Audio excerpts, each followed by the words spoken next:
ಸಂದೇಶ.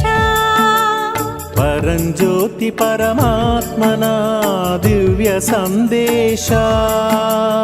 ಭರತ ಭೂಮಿಯಲವತರಿಸಿಹನು ಬ್ರಹ್ಮನಲೀಶ. ಭರತ ಭೂಮಿಯಲವತರಿಸಿಹನು ಬ್ರಹ್ಮನಲಿ ಈಶಾ. ರಚಿಸಲಿರುವನು ಸ್ವರ್ಗ ರಾಜ್ಯವ ನರಕದ ನಾಶ.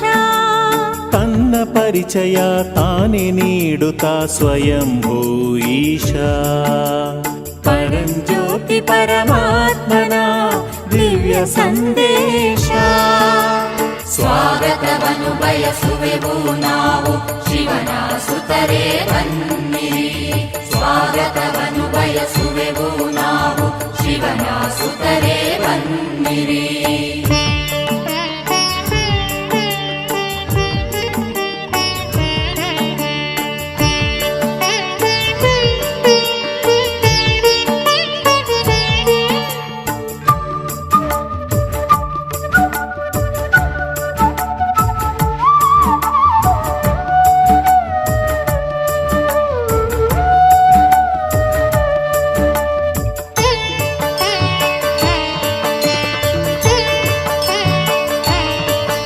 ಅಜ್ಞಾನ ನಿದ್ರೆಯ ತೊರೆದು ಬನ್ನಿ, ಜ್ಞಾನ ಸೂರ್ಯನ ಬೆಳಕ ಕಾಣಿರಿ.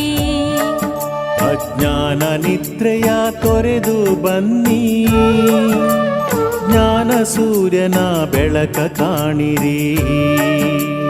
ವಿಷಯ ಮಡುವಿಂದ ಎದ್ದು ಬನ್ನಿ, ಕ್ಷೀರಸಾಗರದಂದ ನೋಡಿರಿ. ವಿಷಯ ಮಡುವಿಂದೆದ್ದು ಬನ್ನಿ, ಕ್ಷೀರಸಾಗರದಂದ ನೋಡಿರಿ. ಮಾಯೆಯ ಬಲೆ ಹರಿದು ಬನ್ನಿ, ದೂರಧಾಮಕ್ಕೆ ಹಾರಿರಿ. ಅಸುರಿ ಗುಣಗಳ ತೊರೆದು ಬನ್ನಿ, ದೈವಿ ರಾಜ್ಯಕ್ಕೆ ಸೇರಿರಿ. ಸ್ವಾಗತವನ್ನು ನೀಡುವೆವು ನಾವು ಬನ್ನಿ ಆತ್ಮರೇ ಬನ್ನಿರಿ. ಸ್ವಾಗತವನ್ನು ನೀಡುವೆವು ನಾವು ಬನ್ನಿ ಆತ್ಮರೇ ಬನ್ನಿರಿ.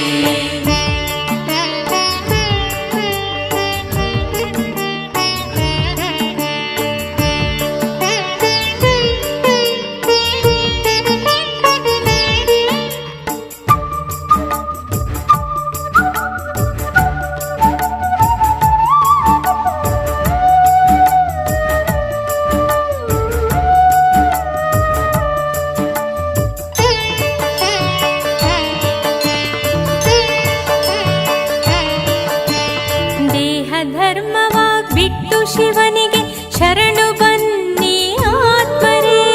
ದೇಹ ಧರ್ಮವ ಬಿಟ್ಟು ಶಿವನಿಗೆ ಶರಣು ಬನ್ನಿ ಆತ್ಮರೇ. ವರ್ಣ ಕುಲ ಮತ ಭೇದವಿಲ್ಲದೆ ಸರ್ವ ಧರ್ಮವ ತ್ಯಜಿಸಿರಿ.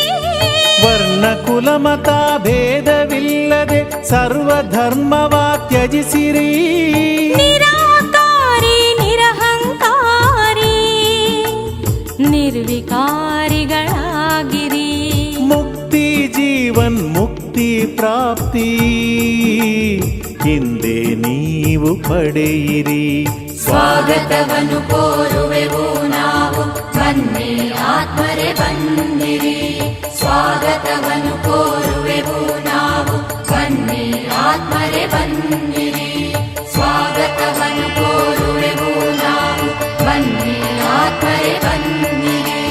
ಸ್ವಾಗತವನ್ನು ಕೋರುವೆವು ನಾವು ಬನ್ನಿ ಆತ್ಮರೇ ಬನ್ನಿರಿ.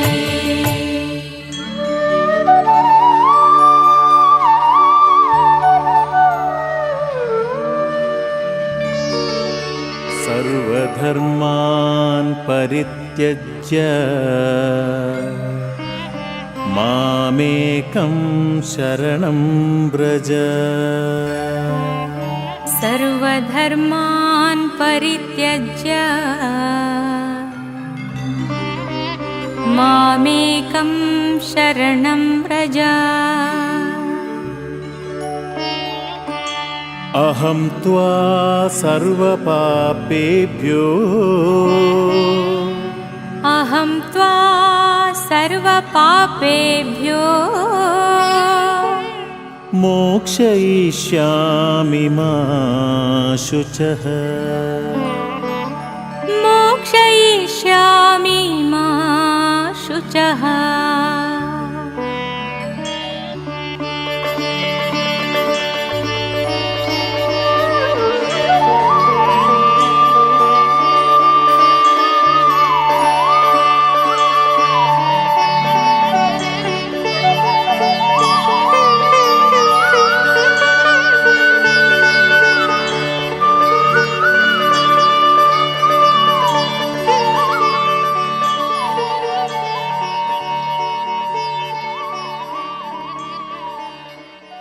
ಓಂ ಶಾಂತಿ. ಇಂದಿನ ದಿನಾಂಕ 24/12/2023. ಅವ್ಯಕ್ಟ್ ಬಾಪ್ ದಾದಾ ರಿವೈಸ್ 3-4-97. ಹಳೆಯ ಸಂಸ್ಕಾರಗಳನ್ನು ಸಮಾಪ್ತಿ ಮಾಡಿ ತಮ್ಮ ನಿಜಿ ಸಂಸ್ಕಾರಗಳನ್ನು ಧಾರಣೆ ಮಾಡುವಂತಹ ಎವರ್ ರೆಡಿಯಾಗಿರಿ. ಇಂದು ಬಾಪ್ ದಾದಾರವರು 4 ಕಡೆಯಿಂದ ವಿಶ್ವದ ತಂದೆಯ ಪ್ರೀತಿಯಲ್ಲಿ ಲವಲೀನ ಮತ್ತು ಅದೃಷ್ಟ ಮಕ್ಕಳನ್ನು ನೋಡುತ್ತಿದ್ದಾರೆ. ಪ್ರತಿಯೊಂದು ಮಗುವಿನ ಭಾಗ್ಯದ ಮೇಲೆ ತಂದೆಗೂ ಹೆಮ್ಮೆ ಇದೆ. ನನ್ನ ಮಕ್ಕಳು ವರ್ತಮಾನ ಸಮಯ ಇಷ್ಟು ಮಹಾನ್ ಆಗಿದ್ದಾರೆ. ಯಾರು ಇಡೀ ಕಲ್ಪದಲ್ಲಿ ಬಲೆ ದೇವತಾ ಸ್ವರೂಪದಲ್ಲಿ, ಬಲೆ ಧರ್ಮನೇತರ ರೂಪದಲ್ಲಿ, ಬಲೆ ಮಹಾತ್ಮರ ರೂಪದಲ್ಲಿ, ಬಲೆ ಪದಂಪತಿ ಆತ್ಮರ ರೂಪದಲ್ಲಿ ಯಾರದ್ದೂ ಇಷ್ಟೊಂದು ಭಾಗ್ಯವಿಲ್ಲ. ಎಷ್ಟು ನೀವು ಬ್ರಾಹ್ಮಣರ ಭಾಗ್ಯವಿದೆ. ತಮ್ಮ ಇಂತಹ ಶ್ರೇಷ್ಠ ಭಾಗ್ಯವನ್ನು ಸದಾ ಸ್ಮೃತಿಯಲ್ಲಿಟ್ಟುಕೊಳ್ಳುತ್ತೀರಾ. ಸದಾ ಈ ಅಪರಿಮಿತ ಗೀತೆಯನ್ನು ಮನದಲ್ಲಿ ಆಡುತ್ತಿರುತ್ತೀರಿ. ವಾ ಭಾಗ್ಯವಿಧಾತ ತಂದೆ ಮತ್ತು ವಾ ನಾನು ಶ್ರೇಷ್ಠ ಆತ್ಮನ ಭಾಗ್ಯ. ಈ ಭಾಗ್ಯದ ಗೀತೆಯನ್ನು ಸದಾ ತಾನಾಗಿಯೇ ಆಡುತ್ತಿರುತ್ತದೆಯೇ. ತಂದೆ ಮಕ್ಕಳನ್ನು ನೋಡಿ ನೋಡಿ ಸದಾ ಹರ್ಷಿತರಾಗುತ್ತಾರೆ. ಮಕ್ಕಳು ಸಹ ಹರ್ಷಿತರಾಗುತ್ತಾರೆ. ಆದರೆ ಕೆಲವೊಮ್ಮೆ ಮಧ್ಯದಲ್ಲಿ ತಮ್ಮ ಭಾಗ್ಯವನ್ನು ಇಮರ್ಜ್ ಮಾಡುವ ಬದಲಾಗಿ ಮರ್ಜ್ ಮಾಡಿಬಿಡುತ್ತಾರೆ. ಯಾವಾಗ ತಂದೆ ನೋಡುತ್ತಾರೆ ಮಕ್ಕಳ ಒಳಗಡೆ ತಮ್ಮ ಸೌಭಾಗ್ಯದ ನಶೆ ನಿಶ್ಚಯ ಮರ್ಜ್ ಆಗಿಬಿಡುತ್ತದೆ, ಆಗ ಏನು ಹೇಳುತ್ತೀರಿ? ಡ್ರಾಮಾ. ಆದರೆ ಬಾಪ್ ದಾದಾರವರು ಎಲ್ಲ ಮಕ್ಕಳಿಗೆ ಸದಾ ಭಾಗ್ಯದ ಸ್ಮೃತಿ ಸ್ವರೂಪರನ್ನಾಗಿ ನೋಡಲು ಬಯಸುತ್ತಾರೆ. ನೀವೆಲ್ಲರೂ ಇದನ್ನೇ ಬಯಸುತ್ತೀರಿ. ಆದರೆ ಮಧ್ಯದಲ್ಲಿ ಬಂದು ಬಿಡುತ್ತದೆ. ಯಾರನ್ನಾದರೂ ಕೇಳಿರಿ, ಎಲ್ಲ ಮಕ್ಕಳು ಇದೇ ಲಕ್ಷ್ಯವನ್ನು ಇಟ್ಟುಕೊಂಡು ನಡೆಯುತ್ತಿದ್ದಾರೆ. ನಾನು ತಂದೆಯ ಸಮಾನ ಆಗಲೇಬೇಕು. ಲಕ್ಷ್ಯ ಬಹಳ ಚೆನ್ನಾಗಿದೆ. ಯಾವಾಗ ಲಕ್ಷ್ಯ ಶ್ರೇಷ್ಠವಾಗಿದೆ, ಬಹಳ ಒಳ್ಳೆಯದಾಗಿದೆ. ಆದರೂ ಕೆಲವೊಮ್ಮೆ ಇಮರ್ಜ್ ರೂಪದಲ್ಲಿ, ಕೆಲವೊಮ್ಮೆ ಮರ್ಜ್ ರೂಪದಲ್ಲಿ. ಯಾಕೆ? ಕಾರಣ ಏನು? ಬಾಪ್ ದಾದಾರವರೊಂದಿಗೆ ಇಷ್ಟೊಂದು ಒಳ್ಳೆಯ ಭರವಸೆಯನ್ನು ಕೊಡುತ್ತೀರಿ, ಆತ್ಮಿಕ ವಾರ್ತಾಲಾಪವನ್ನು ಮಾಡುತ್ತೀರಿ. ಆದರೂ ಸಹ ಲಕ್ಷ್ಯ ಮತ್ತು ಲಕ್ಷಣದಲ್ಲಿ ಅಂತರ ಯಾಕೆ? ಬಾಪ್ ದಾದಾರವರು ಪರಿಣಾಮದಲ್ಲಿ ನೋಡಿದರು ಕಾರಣ ಏನೆಂದು. ನೀವೆಲ್ಲರಂತೂ ತಿಳಿದುಕೊಂಡಿದ್ದೀರಿ, ಹೊಸ ಮಾತಲ್ಲ. ಆದರೂ ಬಾಪ್ ದಾದಾರವರು ಪುನಃ ಹೇಳುತ್ತಾರೆ. ಬಾಪ್ ದಾದಾರವರು 3 ಮಾತನ್ನು ನೋಡಿದರು. ಒಂದಾಗಿದೆ ಯೋಚಿಸುವುದು, ಸಂಕಲ್ಪ ಮಾಡುವುದು. ಎರಡನೆಯದಾಗಿದೆ ಮಾತನಾಡುವುದು, ವರ್ಣನೆ ಮಾಡುವುದು. ಮತ್ತು ಮೂರನೆಯದಾಗಿದೆ ಕರ್ಮದಲ್ಲಿ, ಪ್ರತ್ಯಕ್ಷ ಅನುಭವದಲ್ಲಿ ಮತ್ತು ನಡತೆಯಲ್ಲಿ ತರುವುದು. ಕರ್ಮದಲ್ಲಿ ತರುವುದು. 3ರ ಸಮಾನ ಬ್ಯಾಲೆನ್ಸ್ ಕಡಿಮೆ ಇದೆ. ಯಾವಾಗ ಬ್ಯಾಲೆನ್ಸ್ ಆಗುತ್ತದೆ ಆಗ ನಿಶ್ಚಯ ಮತ್ತು ನಶೆ ಇಮರ್ಜ್ ವಾಗುವುದು. ಮತ್ತು ಯಾವಾಗ ಬ್ಯಾಲೆನ್ಸ್ ಕಡಿಮೆ ಇರುತ್ತದೆ ಆಗ ನಿಶ್ಚಯ ಮತ್ತು ನಶೆ ಮರ್ಜ್ ಆಗುತ್ತದೆ. ಪರಿಣಾಮದಲ್ಲಿ ನೋಡಲಾಯಿತು ಯೋಚಿಸುವ ಗತಿ ಬಹಳ ಚೆನ್ನಾಗಿದೆ ಮತ್ತು ತೀವ್ರವಾಗಿದೆ. ಮಾತನಾಡುವುದರಲ್ಲಿ ತೀವ್ರ ಮತ್ತು ನಶೆ ಅದು 75% ಸರಿ ಇದೆ. ಮಾತನಾಡುವುದರಲ್ಲಿ ಅಧಿಕ ಮಕ್ಕಳು ಬುದ್ಧಿವಂತರಾಗಿದ್ದಾರೆ. ಆದರೆ ಪ್ರಾಕ್ಟಿಕಲ್ ನಡತೆಯಲ್ಲಿ ತರುವುದರಲ್ಲಿ ಪೂರ್ಣ ಅಂಕಗಳು ಕಡಿಮೆ ಇವೆ. 2 ಮಾತುಗಳಲ್ಲಿ ಸರಿ ಇದೆ, ಆದರೆ 3ನೇ ಮಾತಿನಲ್ಲಿ ಬಹಳ ಕಡಿಮೆ ಇದೆ. ಕಾರಣ, ಯಾವಾಗ ಸಂಕಲ್ಪವು ಒಳ್ಳೆಯದಾಗಿದೆ, ಮಾತು ಸಹ ಬಹಳ ಸುಂದರ ರೂಪದಲ್ಲಿದೆ, ಆದರೆ ಪ್ರಾಕ್ಟಿಕಲ್ನಲ್ಲಿ ಕಡಿಮೆ ಏಕೆ ಆಗುತ್ತದೆ? ಕಾರಣವೇನು ತಿಳಿದುಕೊಂಡಿದ್ದೀರಾ? ಹೌದು ಅಥವಾ ಇಲ್ಲವೆಂದು ಹೇಳಿ. ಬಹಳ ಚೆನ್ನಾಗಿ ತಿಳಿದುಕೊಂಡಿದ್ದೀರಿ. ಒಂದು ವೇಳೆ ಯಾರಿಗಾದರೂ ಈ ವಿಷಯದ ಮೇಲೆ ಭಾಷಣ ಮಾಡಿ ಅಥವಾ ಕ್ಲಾಸ್ ಮಾಡಿ ಅಂದಾಗ ಎಷ್ಟು ಚೆನ್ನಾಗಿ ಕ್ಲಾಸ್ ಮಾಡಿಸುವರು ಮತ್ತು ದೊಡ್ಡ ನಿಶ್ಚಯ ನಶೆ ರುಚಿಯಿಂದ ಭಾಷಣವನ್ನು ಮಾಡುವರು, ಕ್ಲಾಸನ್ನು ಮಾಡಿಸುವರು. ಬಾಪ್ ದಾದಾರವರು ಎಲ್ಲರ ಕ್ಲಾಸ್ಗಳನ್ನು ಕೇಳುತ್ತಾರೆ, ಏನೇನು ಹೇಳುತ್ತಾರೆಂದು ಮುಗುಳ್ನಗುತ್ತಿರುತ್ತಾರೆ. ವಾ ಮಕ್ಕಳೇ ವಾ, ಮೂಲ ಮಾತಾಗಿದೆ. ಬಾಪ್ ದಾದಾರವರು ಮೊದಲು ಸಹ ತಿಳಿಸಿದ್ದಾರೆ. ಈಗ ರಿವೈಸ್ ಕೋರ್ಸ್ ನಡೆಯುತ್ತಿದೆ. ತಂದೆಯು ಹೇಳುತ್ತಾರೆ, ಕಾರಣ ಒಂದೇ ಆಗಿದೆ, ಜಾಸ್ತಿ ಅಲ್ಲ. ಒಂದೇ ಕಾರಣ ಮತ್ತು ತಿಳಿಯುತ್ತಾರೆ. ಕಾರಣವನ್ನು ನಿವಾರಣೆ ಮಾಡುವುದು ಕಷ್ಟವೂ ಇಲ್ಲ, ಬಹಳ ಸಹಜವಾಗಿದೆ. ಆದರೆ ಸಹಜವನ್ನು ಕಷ್ಟವನ್ನಾಗಿ ಮಾಡಿಬಿಡುತ್ತಾರೆ. ಕಷ್ಟವಿಲ್ಲ, ಮಾಡಿಬಿಡುತ್ತಾರೆ. ಏಕೆ? ನಶೆಯು ಮರ್ಜಾಗಿ ಬಿಡುತ್ತದೆ. ಒಂದೇ ಕಾರಣವಾಗಿದೆ. ಏನೆಲ್ಲ ಧಾರಣೆಯ ಮಾತುಗಳನ್ನು ಕೇಳುತ್ತೀರಿ, ಮಾಡುತ್ತೀರಿ, ಶಕ್ತಿಗಳ ರೂಪದಲ್ಲಿ, ಗುಣಗಳ ರೂಪದಲ್ಲಿ ಧಾರಣೆಯ ಮಾತುಗಳು ಬಹಳ ಚೆನ್ನಾಗಿ ಮಾತನಾಡುತ್ತೀರಿ. ಇಷ್ಟು ಚೆನ್ನಾಗಿ ಮಾತನಾಡುತ್ತೀರಿ. ಕೇಳುವಂಥವರು ಬಲೆ ಅಜ್ಞಾನಿ ಅಥವಾ ಜ್ಞಾನಿ ಇರಲಿ, ಕೇಳಿ ಬಹಳ ಚೆನ್ನಾಗಿದೆ, ಬಹಳ ಚೆನ್ನಾಗಿದೆ ಎಂದು ಚೆನ್ನಾಗಿ ಚಪ್ಪಾಳೆಯನ್ನು ಹಾಕುತ್ತಾರೆ, ಬಹಳ ಚೆನ್ನಾಗಿದೆ ಎನ್ನುತ್ತಾರೆ. ಆದರೆ ಎಷ್ಟು ಬಾರಿ ಆದರೆ ಎನ್ನುವುದು ಬಂತು? ಈ ಆದರೆ ವಿಘ್ನವನ್ನು ಹಾಕುತ್ತದೆ. ಆದರೆ ಶಬ್ದ ಸಮಾಪ್ತಿ ಮಾಡಿ, ಅರ್ಥಾತ್ ತಂದೆಯ ಸಮಾನ ಸಮೀಪ ಬರುವುದು ಮತ್ತು ತಂದೆಯ ಸಮೀಪ ಬರುವುದು, ಅರ್ಥಾತ್ ಸಮಯವನ್ನು ಸಮೀಪ ತರುವುದು. ಆದರೆ ಇಲ್ಲಿಯವರೆಗೂ ಆದರೆ ಶಬ್ದವನ್ನು ಹೇಳಬೇಕಾಗಿದೆ. ತಂದೆಗೆ ಇಷ್ಟವಾಗುವುದಿಲ್ಲ, ಆದರೆ ಹೇಳಬೇಕಾಗುತ್ತದೆ. ಕಾರಣ ಏನಾಗಿದೆ? ಏನು ಹೇಳುತ್ತೀರಿ? ಧಾರಣೆಯನ್ನು ಮಾಡುತ್ತೀರಿ. ಧಾರಣೆ ರೂಪದಿಂದ ಧಾರಣೆ ಮಾಡುತ್ತೀರಿ ಮತ್ತು ಆ ಧಾರಣೆ ಯಾರದ್ದು ಸ್ವಲ್ಪ ಸಮಯ, ಯಾರಿಗೆ ಜಾಸ್ತಿ ಸಮಯವೂ ನಡೆಸುತ್ತದೆ. ಆದರೆ ಧಾರಣೆ ಪ್ರಾಕ್ಟಿಕಲ್ನಲ್ಲಿ ಸದಾ ಮುಂದುವರಿಯುತ್ತಾ ನಡೆಯಲಿ. ಅದಕ್ಕಾಗಿ ಇದು ಮುಖ್ಯ ಮಾತಾಗಿದೆ. ಹೇಗೆ ದ್ವಾಪರದಿಂದ ಹಿಡಿದು ಅಂತಿಮ ಜನ್ಮದವರೆಗೂ ಏನೆಲ್ಲ ಅವಗುಣಗಳು ಅಥವಾ ಬಲಹೀನತೆಗಳಿವೆ, ಅದರ ಧಾರಣೆ ಸಂಸ್ಕಾರ ರೂಪದಲ್ಲಿ ಆಗಿಬಿಟ್ಟಿದೆ. ಬಿಡಲು ಬಯಸುತ್ತೀರಿ, ಇಷ್ಟವಾಗುವುದಿಲ್ಲ, ಆದರೆ ಹೇಳುತ್ತೀರಿ, ಏನು ಮಾಡುವುದು? ನನ್ನ ಸಂಸ್ಕಾರವೇ ಈ ರೀತಿ ಇದೆ. ನೀವು ಬೇಜಾರು ಮಾಡಿಕೊಳ್ಳಬೇಡಿ, ನನ್ನ ಸಂಸ್ಕಾರವೇ ಈ ರೀತಿ ಇದೆ. ಸಂಸ್ಕಾರ ಹೇಗೆ ಆಯಿತು? ಮಾಡಿದ್ದೀರಿ, ಆಗಲೇ ಆಯಿತಲ್ಲವೇ? ಅಂದಾಗ ಯಾವಾಗ ದ್ವಾಪರದಿಂದ ಈ ಸಂಸ್ಕಾರಗಳಾಯಿತು? ಯಾವುದರಿಂದ ನೀವು ಸಮಯದಲ್ಲಿ ಬಲವಂತವಾಗಿ ಏನು ಮಾಡೋದು ಸಂಸ್ಕಾರವಾಗಿದೆ ಎಂದು ಹೇಳುತ್ತೀರಿ? ಬೇಡವೆಂದರೂ ಸಹ ಪ್ರಾಕ್ಟಿಕಲ್ನಲ್ಲಿ ಬಂದು ಬಿಡುತ್ತದೆ. ಯಾರಿಗೆ ಕ್ರೋಧವೂ ಬರುತ್ತದೆ. ಸ್ವಲ್ಪ ಸಮಯದ ನಂತರ ಹೇಳುತ್ತಾರೆ, ನೀವು ಬೇಜಾರು ಮಾಡಿಕೊಳ್ಳಬೇಡಿ, ನನ್ನ ಸಂಸ್ಕಾರವಾಗಿದೆ. ಅವಗುಣಗಳ ಸಂಸ್ಕಾರ ಮಾಡಿದ್ದೀರಿ ಮತ್ತು ಗುಣಗಳ ಸಂಸ್ಕಾರ ಏಕೆ ಮಾಡಿಲ್ಲ? ಹೇಗೆ ಕ್ರೋಧವು ಅಜ್ಞಾನದ ಶಕ್ತಿಯಾಗಿದೆ ಮತ್ತು ಜ್ಞಾನದ ಶಕ್ತಿ ಶಾಂತಿಯಾಗಿದೆ.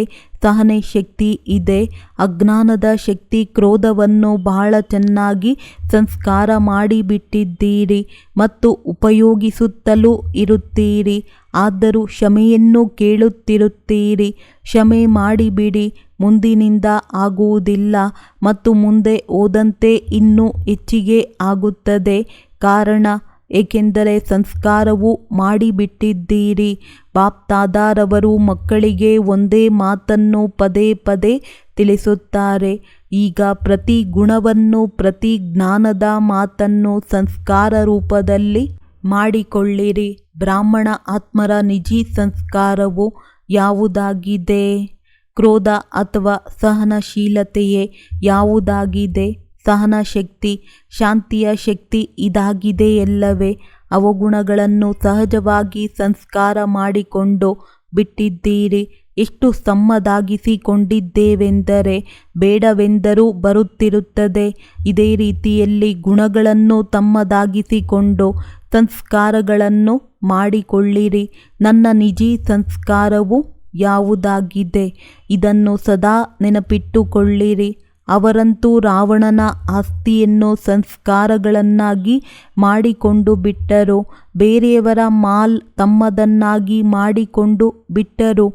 ಈಗ ತಂದೆಯ ಖಜಾನೆಯನ್ನು ತಮ್ಮದನ್ನಾಗಿ ಮಾಡಿಕೊಳ್ಳಿರಿ. ರಾವಣನ ವಸ್ತುವನ್ನು ಸಂಭಾಲನೆ ಮಾಡಿಟ್ಟುಕೊಳ್ಳುತ್ತೀರಿ ಮತ್ತು ತಂದೆಯ ವಸ್ತುವನ್ನು ಕಳೆದು ಹಾಕುತ್ತೀರಿ. ಏಕೆ? ರಾವಣನೊಂದಿಗೆ ಪ್ರೀತಿ ಇದೆ. ರಾವಣ ಇಷ್ಟನಾಗುತ್ತಾನೆಯೇ ಅಥವಾ ತಂದೆ ಇಷ್ಟವಾಗುತ್ತಾರೆಯೇ? ಎಲ್ಲರೂ ತಂದೆ ಇಷ್ಟವಾಗುತ್ತಾರೆಂದು ಹೇಳುತ್ತಾರೆ. ಇದನ್ನು ಮನಸ್ಸಿನಿಂದ ಹೇಳುತ್ತಿದ್ದೀರಾ?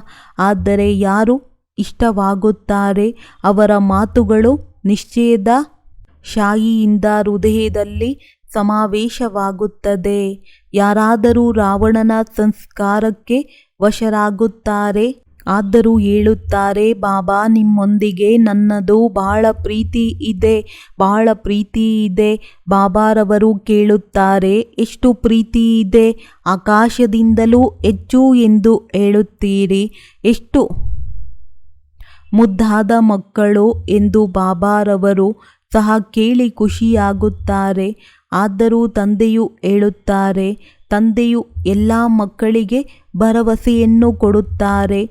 ಹೃದಯದಿಂದ ಒಂದು ವೇಳೆ ಒಂದು ಬಾರಿಯೂ ನನ್ನ ಬಾಬಾ ಹೇಳಿಬಿಟ್ಟರೆ ಒಂದು ವೇಳೆ ಮಧ್ಯದಲ್ಲಿ ಮರೆತು ಹೋಗುತ್ತೀರಿ.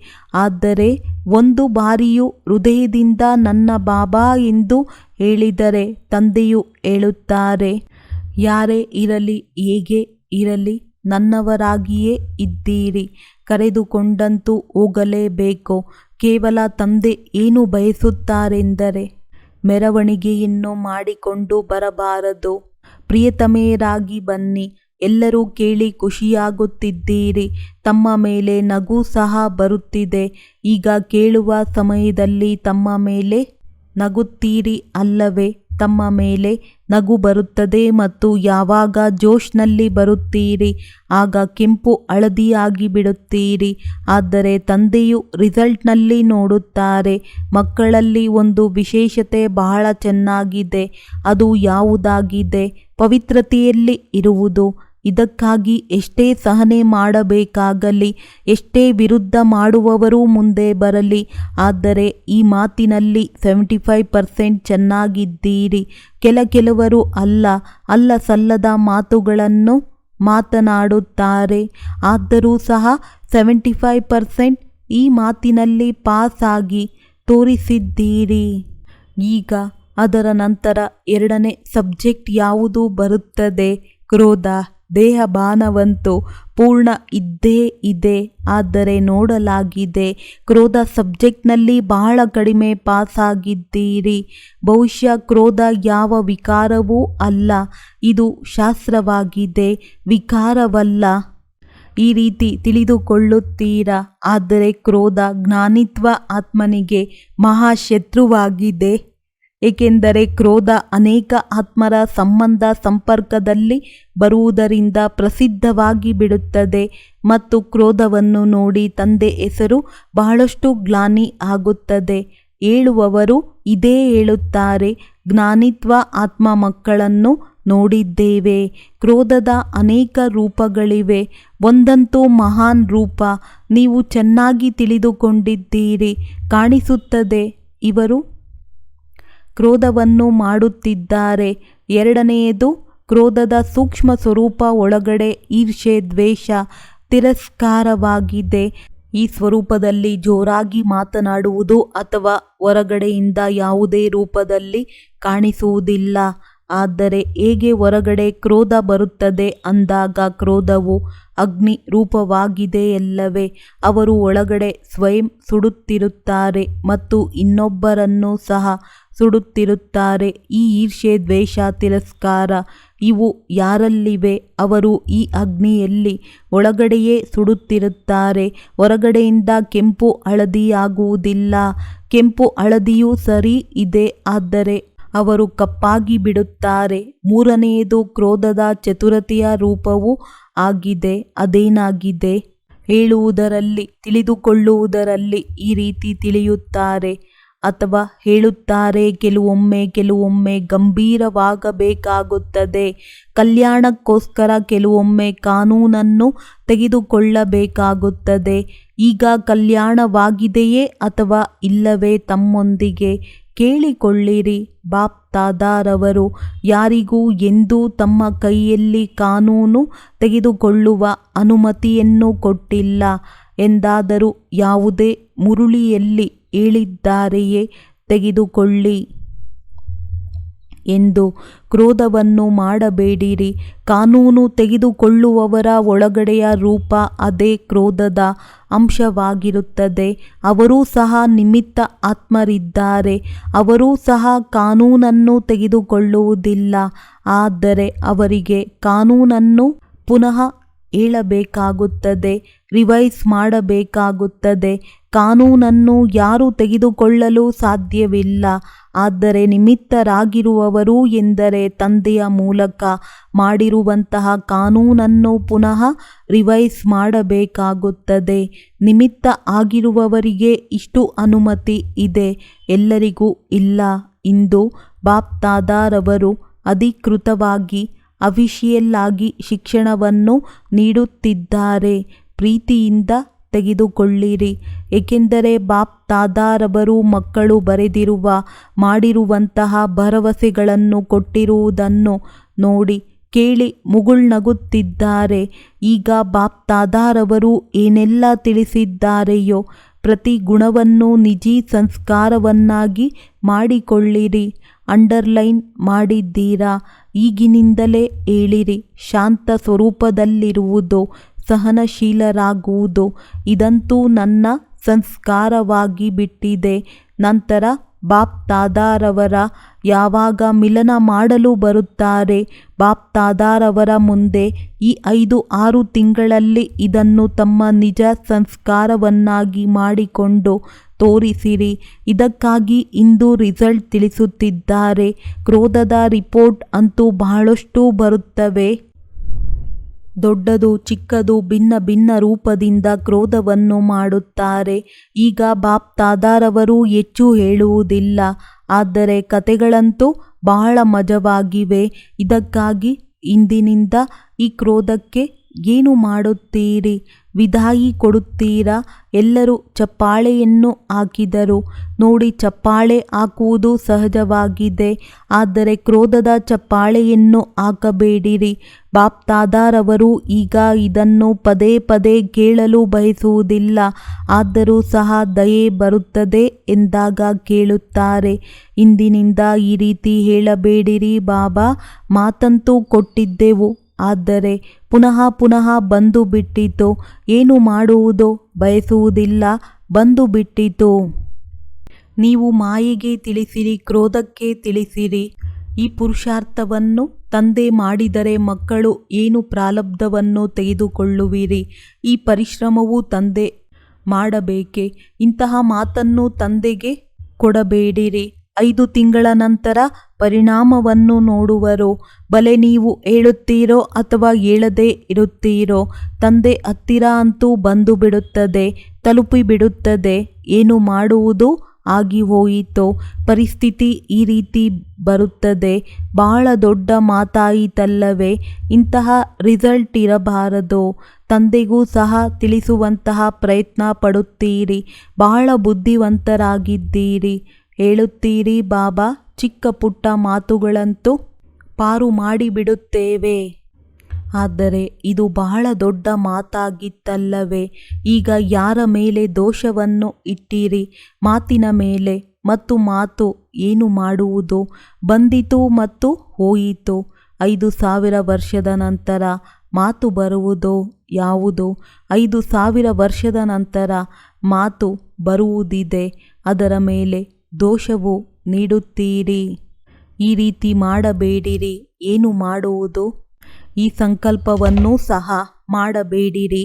ಬಾಪ್ದಾದಾರವರು ಕ್ರೋಧಕ್ಕಾಗಿ ಏಕೆ ವಿಶೇಷವಾಗಿ ಹೇಳುತ್ತಿದ್ದಾರೆ?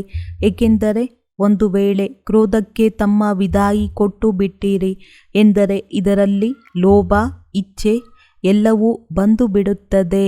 ಲೋಭ ಕೇವಲ ಹಣ ಮತ್ತು ತಿನ್ನುವುದರ ಮೇಲೆ ಬರುವುದಿಲ್ಲ. ಭಿನ್ನ ಭಿನ್ನ ಪ್ರಕಾರವಾಗಿ ಜ್ಞಾನದ್ದಾಗಿ ಅಥವಾ ಅಜ್ಞಾನದ ಯಾವುದೇ ಇಚ್ಛೆ ಇದು ಸಹ ಲೋಭವಾಗಿದೆ. ಕ್ರೋಧವನ್ನು ಸಮಾಪ್ತಿ ಮಾಡುವುದರಿಂದ ಲೋಭವು ಸ್ವತಃವಾಗಿ ಸಮಾಪ್ತಿಯಾಗಿ ಬಿಡುತ್ತದೆ. ಅಹಂಕಾರವೂ ಸಹ ಸಮಾಪ್ತಿಯಾಗಿ ಬಿಡುತ್ತದೆ. ಅಭಿಮಾನ ಬರುತ್ತದೆ ಎಲ್ಲವೇ. ನಾನು ದೊಡ್ಡವನು, ನಾನು ತಿಳುವಳಿಕೆಯುಳ್ಳವನು, ನನಗೆ ಗೊತ್ತಿದೆ. ಇವರು ತಮ್ಮನ್ನೇನೆಂದು ತಿಳಿದುಕೊಳ್ಳುತ್ತಾರೆ.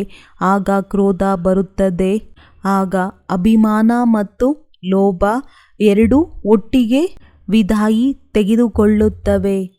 ಇದಕ್ಕಾಗಿ ಬಾಪ್ದಾದಾರವರು ವಿಶೇಷವಾಗಿ ಲೋಭಕ್ಕಾಗಿ ಹೇಳದೆ ಕ್ರೋಧಕ್ಕಾಗಿ ಅಂಡರ್ಲೈನ್ ಮಾಡಿಸುತ್ತಿದ್ದಾರೆ. ಸಂಸ್ಕಾರವನ್ನು ಮಾಡಿಕೊಳ್ಳುತ್ತೀರೇನೋ? ಈಗ ಎಲ್ಲರೂ ಕೈ ಎತ್ತಿರಿ ಮತ್ತು ಎಲ್ಲರ ಫೋಟೋವನ್ನು ತೆಗೆಯಿರಿ. ಎಲ್ಲರೂ ಕೈ ಎತ್ತಿದರು. ಈಗ ಸ್ವಲ್ಪ ಶುಭಾಶಯಗಳನ್ನು ಕೊಡುತ್ತಾರೆ. ಬಹಳಷ್ಟು ಅಲ್ಲ ಮತ್ತು ಯಾವಾಗ ಬಹಳಷ್ಟು ಅಲ್ಲ ಮತ್ತು ಯಾವಾಗ ಪುನಃ ರಿಸಲ್ಟ್ ನೋಡುವರೋ ಆಗ ವತನದ ದೇವತೆಗಳೂ ಸಹ ಸ್ವರ್ಗದ ದೇವತೆಗಳೂ ಸಹ ನಿಮ್ಮ ಮೇಲೆ ವಾನ ಪುಷ್ಪಗಳನ್ನು ಸುರಿಸುವವರು. ಇಂದಿನಿಂದ ಪ್ರತಿಯೊಬ್ಬರೂ ತಮ್ಮಲ್ಲಿ ನೋಡಿಕೊಳ್ಳಿರಿ. ಬೇರೆಯವರನ್ನು ನೋಡಬಾರದು. ಬೇರೆಯವರ ಈ ಮಾತುಗಳು ನೋಡಲು ಮನಸ್ಸಿನ ಕಣ್ಣುಗಳು ಮುಚ್ಚಿಕೊಳ್ಳಿರಿ. ಈ ಕಣ್ಣುಗಳಂತೂ ಮುಚ್ಚಿಕೊಳ್ಳುವುದಕ್ಕೆ ಸಾಧ್ಯವಿಲ್ಲ ಅಲ್ವೇ? ಆದರೆ ಮನಸ್ಸಿನ ಕಣ್ಣುಗಳನ್ನು ಮುಚ್ಚಿಕೊಳ್ಳಿರಿ. ಇನ್ನೊಬ್ಬರು ಮಾಡುತ್ತಾರೆ ಅಥವಾ ಮೂರನೆಯವರು ಮಾಡುತ್ತಾರೆ, ನಾನು ನೋಡಬಾರದು. ತಂದೆಯೂ ಸಹ ಇಷ್ಟು ಜೋರಾಗಿ ಒತ್ತಡ ಕೊಟ್ಟು ಹೇಳುತ್ತಿದ್ದಾರೆ. ಒಂದು ವೇಳೆ ಯಾರೇ ವಿರಳ ಮಹಾರಥಿಯೂ ಸಹ ಈ ರೀತಿ ಯಾವುದೇ ಬಲಹೀನತೆಯನ್ನು ಮಾಡಿದರೆ ಅದನ್ನು ನೋಡುವುದಕ್ಕೋಸ್ಕರ ಅಥವಾ ಕೇಳುವುದಕ್ಕೆ ಮನಸ್ಸನ್ನು ಅಂತರ್ಮುಖಿಯನ್ನಾಗಿ ಮಾಡಿರಿ. ನಗುವಿನ ಮಾತುಗಳನ್ನು ತಿಳಿಸಿರಿ. ಬಾಪ್ದಾದಾರವರು ಇಂದು ಸ್ವಲ್ಪ ಸ್ವಲ್ಪವಾಗಿ ತಿಳಿಸುತ್ತಿದ್ದಾರೆ. ಬೇಜಾರಂತೂ ಆಗುವುದಿಲ್ಲವೇ? ಒಳ್ಳೆಯದು. ಇನ್ನೊಂದು ಮಾತನ್ನು ಸ್ಪಷ್ಟವಾಗಿ ತಿಳಿಸುತ್ತೇನೆ. ಬಾಪ್ದಾದಾರವರು ನೋಡಿದರು. ಅಧಿಕ ಮಕ್ಕಳು ಸಮಯ ಪ್ರತಿ ಸಮಯ ಸದಾ ಅಲ್ಲ, ಕೆಲವೊಮ್ಮೆ ಮಹಾರಥಿಗಳ ವಿಶೇಷತೆಗಳನ್ನು ಕಡಿಮೆ ನೋಡಿ ಮತ್ತು ಬಲಹೀನತೆಗಳನ್ನು ಬಹಳ ಆಳವಾಗಿ ನೋಡುತ್ತಾರೆ ಮತ್ತು ಫಾಲೋ ಮಾಡುತ್ತಾರೆ. ಒಬ್ಬರು ಇನ್ನೊಬ್ಬರೊಂದಿಗೆ ವರ್ಣನೆಯನ್ನು ಮಾಡುತ್ತಾರೆ. ಏನಿದೆ ಎಲ್ಲರನ್ನೂ ನೋಡಿದ್ದೇವೆ. ಮಹಾರಥಿಗಳು ಮಾಡುತ್ತಾರೆ. ನಾವಂತೂ ಹಿಂದೆ ಇದ್ದೇವೆ. ಈಗ ಮಹಾರಥಿಗಳು ಯಾವಾಗ ಬದಲಾಗುತ್ತಾರೆ ಆಗ ನಾವು ಬದಲಾಗುವೆವು. ಆದರೆ ಮಹಾರಥಿಗಳ ತಪಸ್ಸು, ಮಹಾರಥಿಗಳ ಬಹುಕಾಲದ ಪುರುಷಾರ್ಥ ಅವರನ್ನು ಎಕ್ಸ್ಟ್ರಾ ಮಾರ್ಕ್ಸ್ ಕೊಟ್ಟು ಪಾಸ್ ವಿತ್ ಆನರ್ ಮಾಡಿಬಿಡುತ್ತದೆ. ನೀವು ಮಹಾರಥಿ ಬದಲಾದರೆ ನಾವು ಬದಲಾಗುವೆವು ಎಂದು ಕಾಯುತ್ತಿರುತ್ತೀರಿ. ಆಗ ಮೋಸ ಹೋಗಿಬಿಡುತ್ತೀರಿ. ಇದಕ್ಕಾಗಿ ಮನಸ್ಸನ್ನು ಅಂತರ್ಮುಖಿಯನ್ನಾಗಿ ಮಾಡಿಕೊಳ್ಳಿರಿ. ತಿಳಿಯಿತೆ? ಇದನ್ನು ಸಹ ಬಾಪ್ದಾದಾರವರು ಕೇಳುತ್ತಾರೆ. ನೋಡಿಬಿಟ್ಟಿದ್ದೇವೆ, ನೋಡಿಬಿಟ್ಟಿದ್ದೇವೆ. ನಮಗೂ ಕಣ್ಣುಗಳಿವೆ ಎಲ್ಲವೇ? ನಮಗೂ ಕಿವಿಗಳಿವೆ ಎಲ್ಲವೇ, ನಾವು ಸಹ ಬಹಳಷ್ಟು ಕೇಳಿದ್ದೇವೆ. ಆದರೆ ಮಹಾರಥಿಗಳೊಂದಿಗೆ ಈ ಮಾತಿನಲ್ಲಿ ರೇಸ್ ಸ್ಪರ್ಧೆ ಮಾಡಬೇಡಿರಿ, ಒಳ್ಳೆಯ ರೇಸನ್ನು ಮಾಡಿರಿ, ಕೆಟ್ಟದರ ರೇಸನ್ನು ಮಾಡಬೇಡಿರಿ, ಇಲ್ಲವೆಂದರೆ ಮೋಸ ಹೋಗುವಿರಿ. ತಂದೆಗೆ ದಯೆ ಬರುತ್ತದೆ, ಏಕೆಂದರೆ ಮಹಾರಥಿಗಳ ಫೌಂಡೇಶನ್ ನಿಶ್ಚಯ ಅಖಂಡ, ಮುರಿಯಲಾಗದಂತಹ ಅಚಲವಾಗಿದೆ. ಅದರ ಆಶೀರ್ವಾದಗಳು ಎಕ್ಸ್ಟ್ರಾ ಮಹಾರಥಿಗಳಿಗೆ ಸಿಗುತ್ತದೆ. ಇದಕ್ಕಾಗಿ ಎಂದೂ ಮನಸ್ಸಿನ ಕಣ್ಣುಗಳನ್ನು ಈ ಮಾತಿಗಾಗಿ ತೆರೆಯಬೇಡಿರಿ, ಮುಚ್ಚಿಕೊಳ್ಳಿರಿ. ಕೇಳುವುದರ ಬದಲಾಗಿ ಮನಸ್ಸನ್ನು ಅಂತರ್ಮುಖಿಯನ್ನಾಗಿ ಮಾಡಿಕೊಳ್ಳಿ. ತಿಳಿಯಿತೆ? ಇಂದು ಬಿಸಿ ಬಿಸಿ ಹಲ್ವಾ ತಿಳಿಸಲಾಯಿತು, ಆದರೆ ನಿಜಿ ಸಂಸ್ಕಾರಗಳನ್ನು ಮಾಡಿಕೊಳ್ಳಿರಿ. ಪರಿಶ್ರಮ ಪಡುತ್ತೀರಿ, ಅದು ಸಹ ಬಾಪ್ ತಾದಾರವರಿಗೆ ಇಷ್ಟವಿಲ್ಲ. ಬಾಪ್ ತಾದಾರವರು ಮಕ್ಕಳ ಒಂದು ಅದ್ಭುತವಾದ ಚಿತ್ರವನ್ನು ನೋಡಿದರು. ಆ ಚಿತ್ರವನ್ನು ನೋಡುವೆವು, ಬಹಳಷ್ಟು ಹಲ್ವವನ್ನು ತಿಂದೆವು ಎಂದು ಕೇಳಲು ಬಯಸುತ್ತೀರಾ? ಚಿತ್ರವು ಅದ್ಭುತವಾಗಿದೆ. ಬಾಪ್ ತಾದಾರವರಿಗೂ ಸಹ ಅದ್ಭುತವೆನಿಸುತ್ತದೆ. ಏನು ಚಿತ್ರವನ್ನು ನೋಡಿದ್ದೀರಿ? ಏನೆಂದರೆ ಮಕ್ಕಳು ಹೇಳುವುದು ಒಂದು, ಮಾಡುವುದು ಇನ್ನೊಂದಾಗಿದೆ.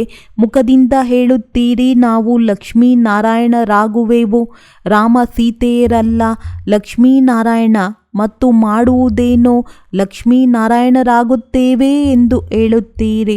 ಹೇಳುವವರ ಬಾಯಲ್ಲಿ ಗುಲಾಬ್ ಜಾಮೂನು, ಆದರೆ ಏನು ಮಾಡುತ್ತೀರಿ? ಪಕ್ಕಾ ಲಕ್ಷ್ಮೀನಾರಾಯಣರಾಗುತ್ತೀರಾ ಎಂದು ಕೇಳಿರಿ. ಹೌದು ಎನ್ನುವರು.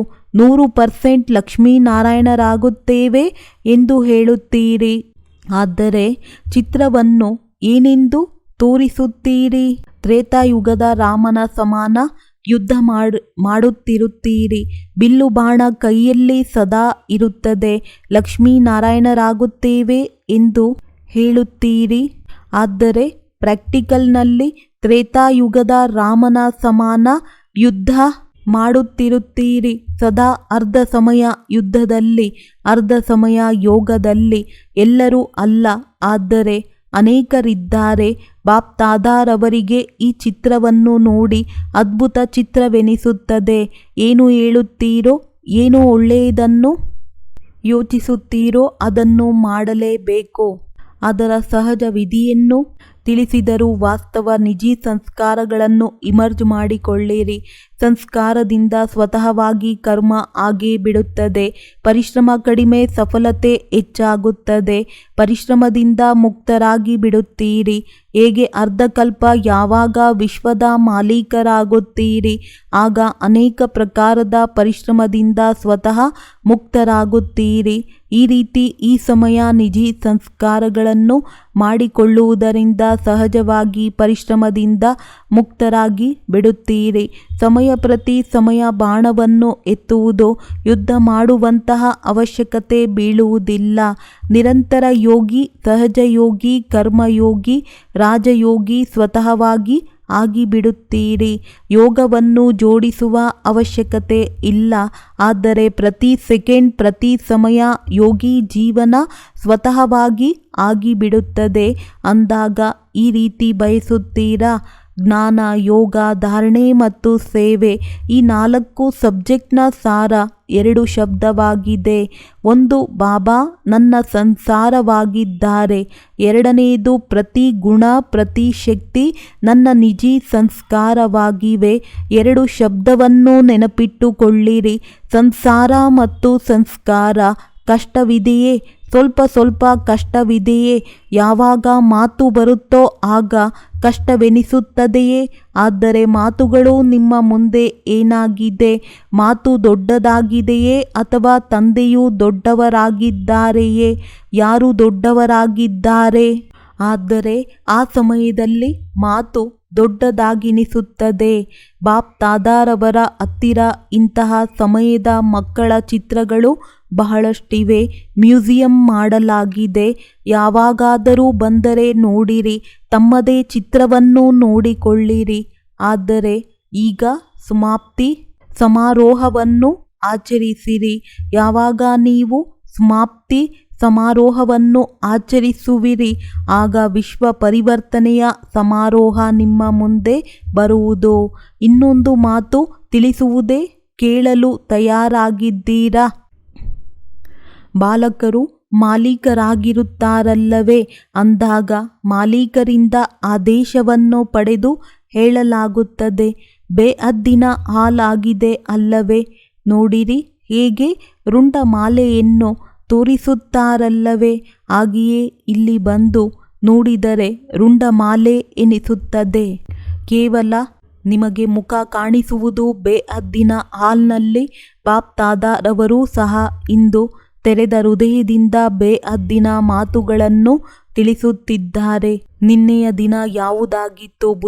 ಬುಧವಾರ ಮಾತಾಗಿದೆ. ಇವತ್ತಂತೂ ಎಲ್ಲರೂ ರಾತ್ರಿಯ ಆಟವನ್ನು ನೋಡಿ ಸ್ವಲ್ಪ ಸುಸ್ತಾಗಿದ್ದೀರಿ, ಸ್ವಲ್ಪ ಚಿಂತಿತರೂ ಆಗಿದ್ದೀರಲ್ಲವೇ? ರಾತ್ರಿ ಬಿರುಗಾಳಿಯ ಜೊತೆಯಲ್ಲಿ ಮಳೆಯೂ ಸುರಿಯಿತು. ಆದರೆ ಅಂತಿಮ ಸಮಯದಲ್ಲಿ ಏನೆಲ್ಲ ಬಹಳಷ್ಟು ಆಗುವುದಿದೆ. ಒಂದು ವೇಳೆ ಸ್ವಲ್ಪವೂ ಸಹ ರಿಹರ್ಸಲ್ಸ್ ಪೂರ್ವಾಭ್ಯಾಸ ಮಾಡಿದರೆ ಚೆನ್ನಾಗಿದೆ. ಸ್ವಲ್ಪ ರಿಹರ್ಸಲ್ ಪೂರ್ವಾಭ್ಯಾಸ ಆಗಬೇಕು.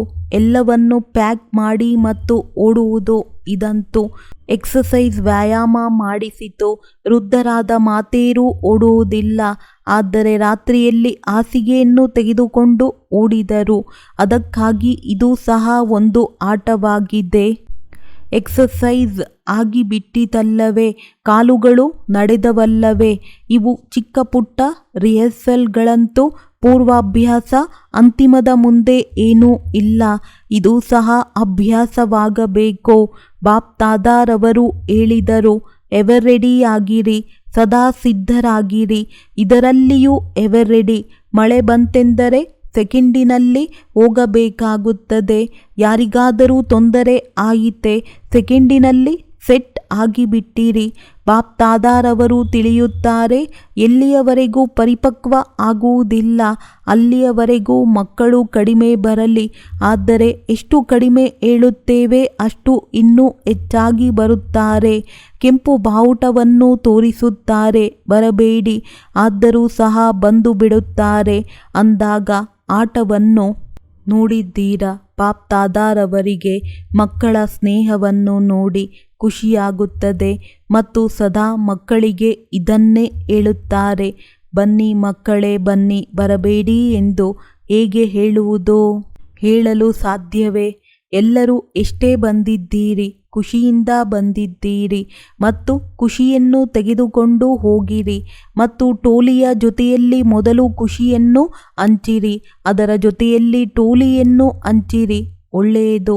4 ಕಡೆಯ ಸರ್ವ ಬಾಪ್ ದಾದಾರವರ ಲವಲೀನ ಆತ್ಮರಿಗೆ, ಸರ್ವ ತಂದೆಯ ಸೇವಾದಾರಿ ಆತ್ಮರಿಗೆ, ಸರ್ವ ಸಹಜ ಪುರುಷಾರ್ಥವನ್ನು ತಮ್ಮದಾಗಿಸಿಕೊಳ್ಳುವಂತಹ ಶ್ರೇಷ್ಠ ಆತ್ಮರಿಗೆ, ಸದಾ ತಂದೆಯ ಸಮಾನ ಆಗುವಂತಹ ಲಕ್ಷ್ಯ ಮತ್ತು ಲಕ್ಷಣವನ್ನು ಸಮಾನವಾಗಿ ಮಾಡಿಕೊಳ್ಳುವಂತಹ ತಂದೆಯ ಸಮೀಪ ಆತ್ಮರಿಗೆ ಬಾಪ್ ದಾದಾರವರ ಬಹಳ ನೆನಪು, ಪ್ರೀತಿ ಮತ್ತು ನಮಸ್ತೆ. ವರದಾನ: ಎಲ್ಲರಿಗೆ ಅಮರ ಜ್ಞಾನವನ್ನು ಕೊಟ್ಟು ಅಕಾಲ ಮೃತ್ಯುವಿನ ಭಯವನ್ನು ಹೋಗಲಾಡಿಸುವಂತಹ ಶಕ್ತಿಶಾಲಿ ಸೇವಾದಾರಿ ಭವ. ಈ ಪ್ರಪಂಚದಲ್ಲಿ ಇತ್ತೀಚೆಗೆ ಅಕಾಲ ಮೃತ್ಯುವಿನದೇ ಭಯವಿದೆ. ಭಯದಿಂದ ತಿನ್ನುತ್ತಿದ್ದಾರೆ, ನಡೆದಾಡುತ್ತಿದ್ದಾರೆ, ಮಲಗುತ್ತಲೂ ಸಹ ಇರುತ್ತಾರೆ. ಇಂತಹ ಆತ್ಮಗಳಿಗೆ ಖುಷಿಯ ಮಾತನ್ನು ಹೇಳಿ ಭಯವನ್ನು ಹೋಗಲಾಡಿಸಿ. ನಾವು ನಿಮಗೆ 21 ಜನ್ಮಗಳಿಗೆ ಅಕಾಲ ಮೃತ್ಯುವಿನಿಂದ ರಕ್ಷಿಸುತ್ತೇವೆ ಎನ್ನುವ ಖುಷಿಯ ಸಮಾಚಾರವನ್ನು ತಿಳಿಸಿ. ಎಲ್ಲ ಆತ್ಮಗಳಿಗೆ ಅಮರ ಜ್ಞಾನವನ್ನು ಕೊಟ್ಟು ಅಮರರನ್ನಾಗಿ ಮಾಡಿ, ಯಾವುದರಿಂದ ಅವರು ಜನ್ಮ ಜನ್ಮಾಂತರಕ್ಕೆ ಅಕಾಲ ಮೃತ್ಯುವಿನಿಂದ ಸುರಕ್ಷಿತವಾಗಿರಲಿ. ಈ ರೀತಿ ತಮ್ಮ ಶಾಂತಿ ಮತ್ತು ಸುಖದ ವೈಬ್ರೇಷನ್ನಿಂದ ಜನರಿಗೆ ಸುಖ ನೆಮ್ಮದಿಯ ಅನುಭೂತಿ ಮಾಡಿಸುವಂತಹ ಶಕ್ತಿಶಾಲಿ ಸೇವಾದಾರಿಗಳಾಗಿ. ಸ್ಲೋಗನ್: ನೆನಪು ಮತ್ತು ಸೇವೆಯ ಬ್ಯಾಲೆನ್ಸ್ ಇಡುವುದರಿಂದಲೇ ಸರ್ವರಿಂದ ಆಶೀರ್ವಾದ ಸಿಗುವುದು. ಒಳ್ಳೆಯದು. ಓಂ ಶಾಂತಿ.